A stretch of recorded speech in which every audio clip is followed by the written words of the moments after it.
The second scripture reading for this morning comes to us from the Gospel according to Luke, the 18th chapter. Then Jesus told them a parable about their need to pray always and not to lose heart. He said, "In a certain city there was a judge who neither feared God nor had respect for people. In that city there was a widow who kept coming to him and saying, 'Grant me justice against my opponent.' For a while he refused. But later he said to himself, 'Though I have no fear of God and no respect for anyone, yet because this widow keeps bothering me, I will grant her justice, so that she may not wear me out by continually coming.' And the Lord said, 'Listen to what the unjust judge says. And will not God grant justice to the chosen ones who cry to God day and night?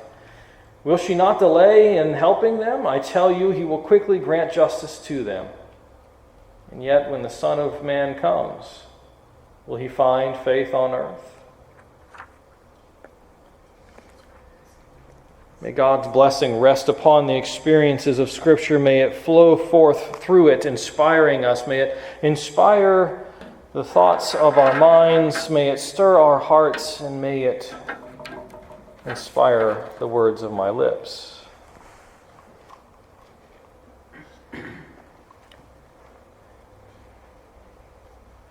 So here are my initial notes on this text. He, the judge, is afraid of neither God nor humans. But he becomes afraid of her because of her persistence in demands for justice and righteousness. She is not deterred by apparent inaction or degrading words. She is hell-bent on the things of God, the promises and expectations of the realm come near.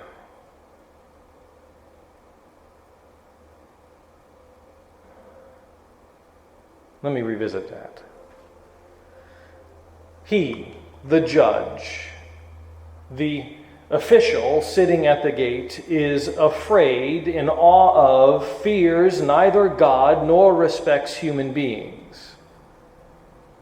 But he becomes afraid of her, the widow, the marginalized, because of her persistence in demands for justice and righteousness. She is not deterred by apparent inaction or degrading words. She is realm bent on the things of God, the promises and expectations of the realm come near.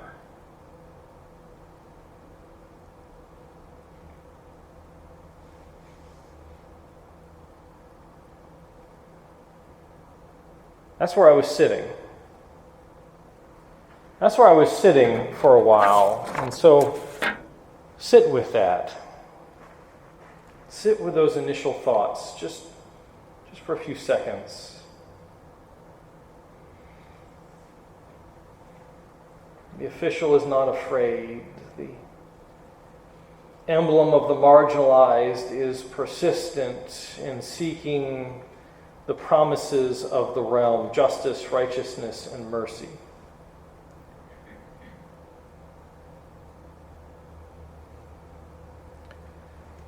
Now I'm setting that aside.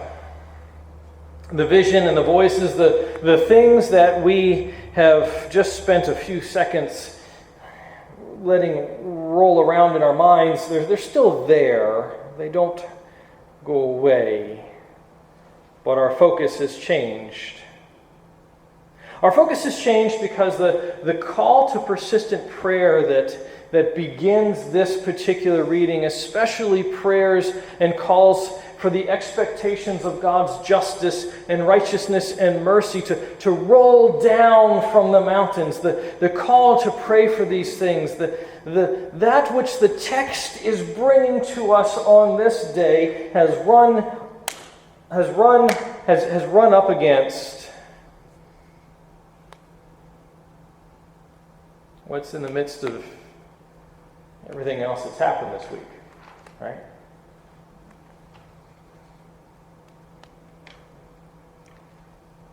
And now I personally find myself in a place where I am inclined to question the mercy, the justice, and the righteousness of God and the good world that was created. So I find where I was sitting before to be shifted, I have been knocked off of center.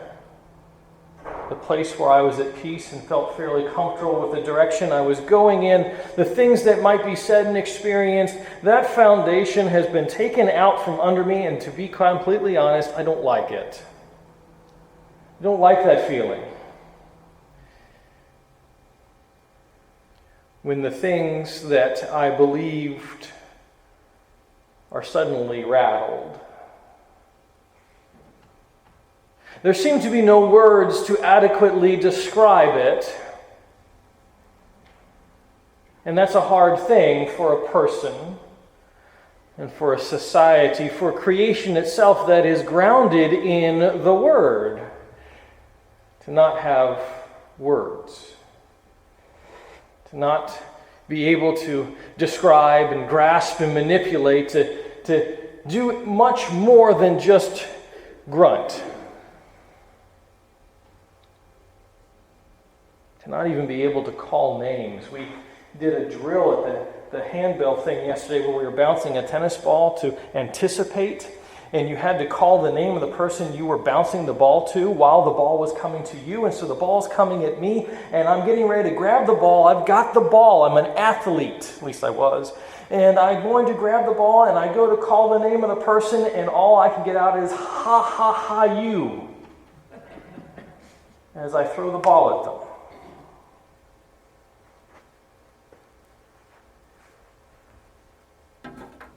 To be without words. To be without words to describe this thing that is going on.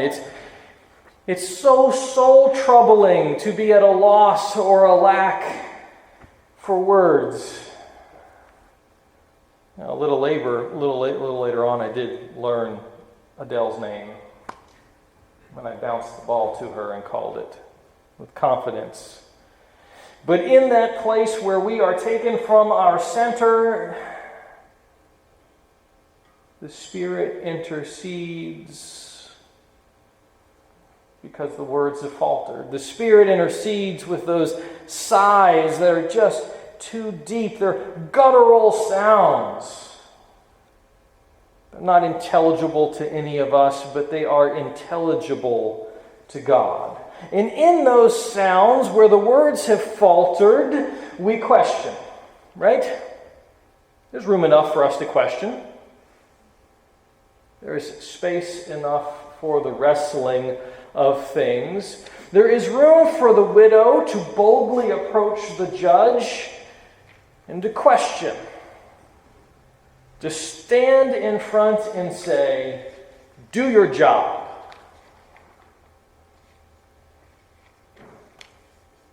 There is space enough for us to wrestle and to question. Space enough for those who have gone to their rest and for those of us who have been left behind in the midst of these deep questions, even when we cannot form the words for them.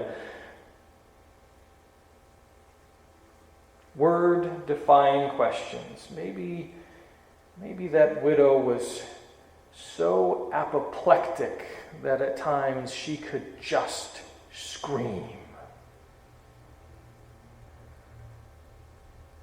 And those things keep circling. They keep circling around. The different images keep hopping around in my mind, and so you get a disjointed sermon, and there it is. It's jumping around, and she persisted. She persisted, even in the midst of everything that was going wrong in the world, in the midst of everything that had been lost by societal standards, in the midst of being a marginalized soul, a person who is feeling and in actuality left behind and utterly abandoned. So it seems she persisted.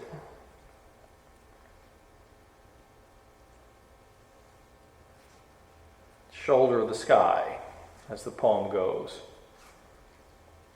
Calling out to God with what voice we have and the sighs that are too deep for words, we seek some sense of this justice and righteousness and mercy that the widow cried out for as well. We turn to God and we scream and we grunt and we groan and we go, "Why, God, why?"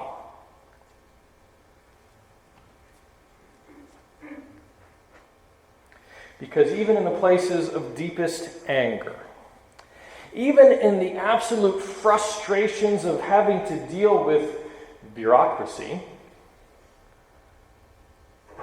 judges who are neither afraid of God or respectful of human beings, even in the midst of the world being knocked off kilter and our faith foundation being rattled, even in the midst of anger itself, we understand, maybe even believe, there's something to be angry at.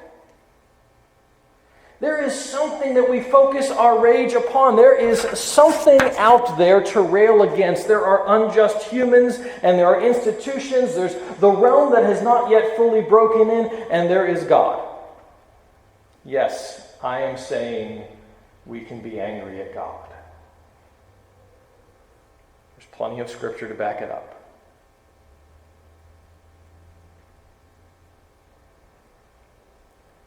In the midst of all that is going on, we still reach out, even if it is in anger, because we understand there is something to be angry against. There is a God out there, even if we are bent out of shape and so full of outrage at the lack of mercy and the unrighteous behaviors and the injustice of the world that is going on around us. There is something beyond us.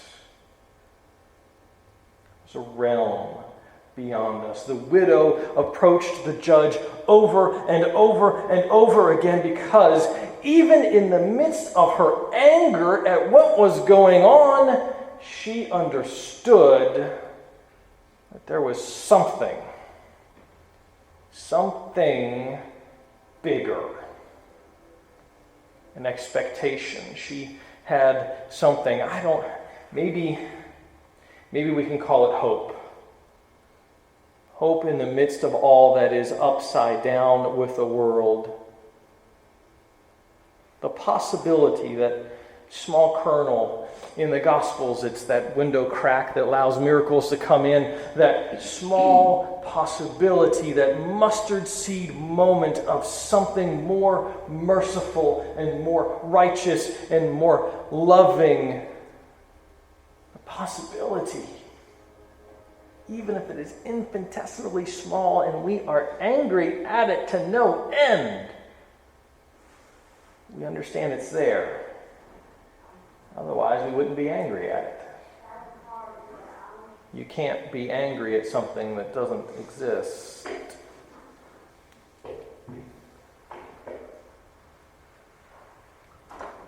And these things are part of faith.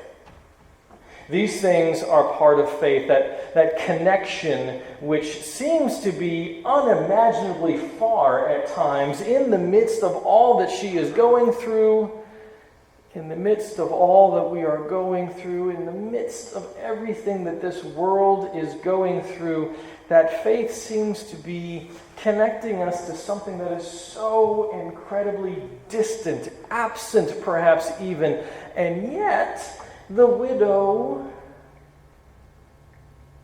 this individual who in a parable represents all those who are disenfranchised, marginalized, all of those who have found the foundations of their life and faith itself shaken, somehow she persists.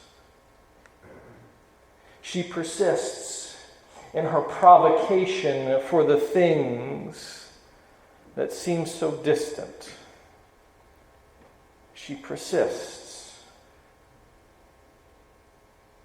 She seeks, and she worries, and she wears on, and she continues to poke and provoke.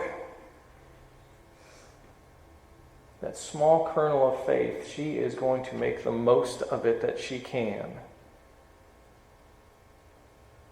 Because somewhere in that small kernel is that moment, that memory, that connection.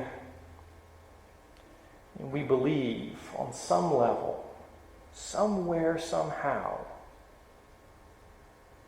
that seed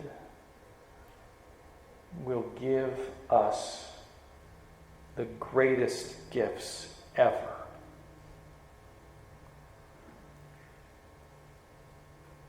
But in the meantime, until that fullness comes, we are called to persist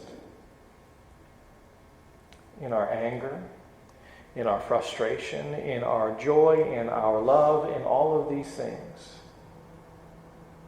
To persist, to believe in some way, to be church. Thanks be to God, and amen.